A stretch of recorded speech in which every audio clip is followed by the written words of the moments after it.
ഇറാന്റെ താൽക്കാലിക പ്രസിഡന്റായ മുഹമ്മദ് മുഖബീറിനെ നിയമിച്ചു. ഇറാൻ ആത്മീയ നേതാവ് അയത്തുള്ള അലി ഖമൈനിയാണ് മുഹമ്മദ് മുഖബീറിനെ നിയമിച്ചത്. അനുശോചനക്കുറിപ്പിലാണ് അയത്തുള്ള അലി ഖമൈനി പ്രഖ്യാപനം നടത്തിയത്. ഐസൻ ജോസ് ചേരുന്ന വിവരങ്ങളുമായി. ഐസൻ, ആരാണി മുഖാബിർ, എന്താണ് വിശദാംശങ്ങൾ? അൽനമ്പ്യാർ മുഖാബിർ ഇപ്പോൾ ഇറാന്റെ വൈസ് പ്രസിഡന്റായി സേവനമനുഷ്ഠിക്കുന്ന വ്യക്തിയാണ്. മാത്രമല്ല മറ്റൊരു പ്രധാന പ്രത്യേകത കൂടിയുള്ളത്, ഇറാന്റെ ഭരണഘടന പ്രകാരം നിയമിതനായ ആദ്യ വൈസ് പ്രസിഡന്റ് കൂടിയാണ് മുഹമ്മദ് മുഖാബിർ. അദ്ദേഹമാണ് ഇനി പ്രസിഡന്റിന്റെ ചുമതല വഹിക്കുക.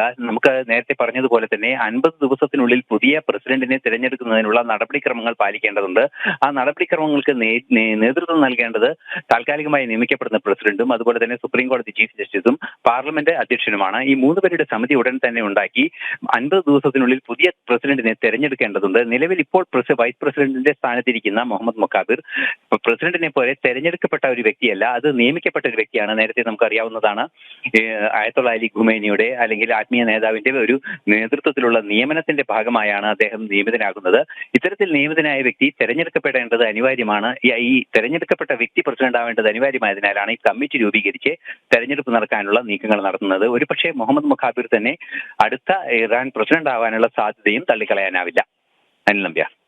നന്ദി ഐസൻ. ഇറാന്റെ താൽക്കാലിക പ്രസിഡന്റായ മുഹമ്മദ് മുഖബീറിനെ നിയമിച്ചു. ഇറാൻ ആത്മീയ നേതാവ് അയത്തുള്ള അലി ഖമൈനിയാണ് മുഖബീറിനെ നിയമിച്ചത്. ഐസൻ ജോസാണ് വിവരങ്ങൾ നൽകിയത്.